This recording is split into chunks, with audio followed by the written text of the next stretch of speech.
இதுல காவல்துறை நண்பர்களை வச்சு தேடி தேடி விசில பிடிக்கிறாங்க. நீ பிடிக்க வேண்டியது கஞ்சா அப்படின்னு ஹெராயின் பெண்கள் மீது கை வைக்கிற பொறிக்க பையில பிடிக்கணுமா, ஒரே ஒரு விசில பார்த்து பயப்படணுமா? தம்பி அந்த ஒரு விசில ஒன்று கொடுங்க. அப்படியே இருங்க.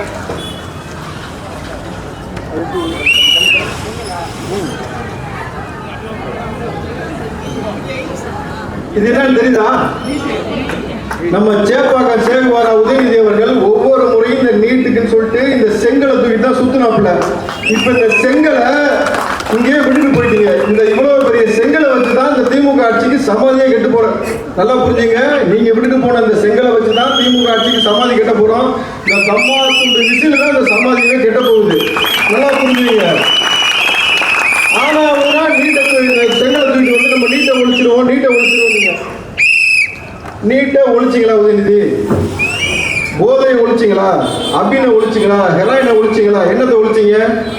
கஞ்சா, அபினை, ஹெராயின், மெத்து, கஞ்சா எல்லாத்தையும் ஒழிச்சேன்னு சொன்ன திமுக பூரா அவன் பின்னாடி ஒழிச்சு வச்சிருக்கான். தேவைப்படும் போதெல்லாம் எடுத்து விற்கிறானுங்க. தொடர்ச்சியா அந்த பெண்கள் மீது பாலியல் நடந்து கொண்டே இருக்கிறது.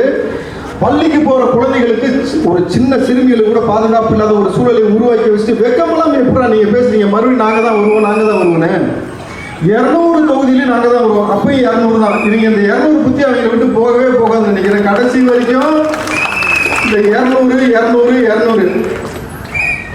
உதயநிதி அவர்கள் அவர் செஞ்ச புரட்சி என்னன்னு உங்களுக்கு இது வரைக்கும் தெரியுமா?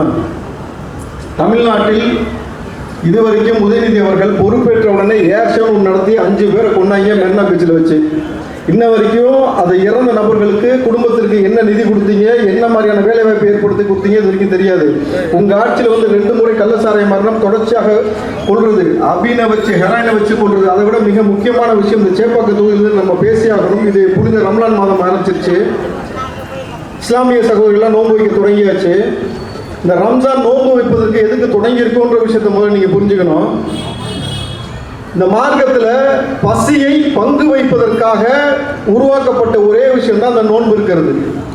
பசியை பங்கு வைக்கிறதுனா தெரியுமா உங்களுக்கு? இது வரைக்கும் பார்த்தீங்கன்னா கோடி கோடியா பணம் சம்பாரிச்சு நீங்க விருந்து கொடுக்கறதுலாம் கிடையாது. ஏழை மக்களுடைய பசியை உணர வேண்டும். நல்லா புரிஞ்சுங்க. இஸ்லாமியர் மதத்தை சார்ந்த நபருடைய பசியை உணரணும்னு சொல்லல மார்க்கம்.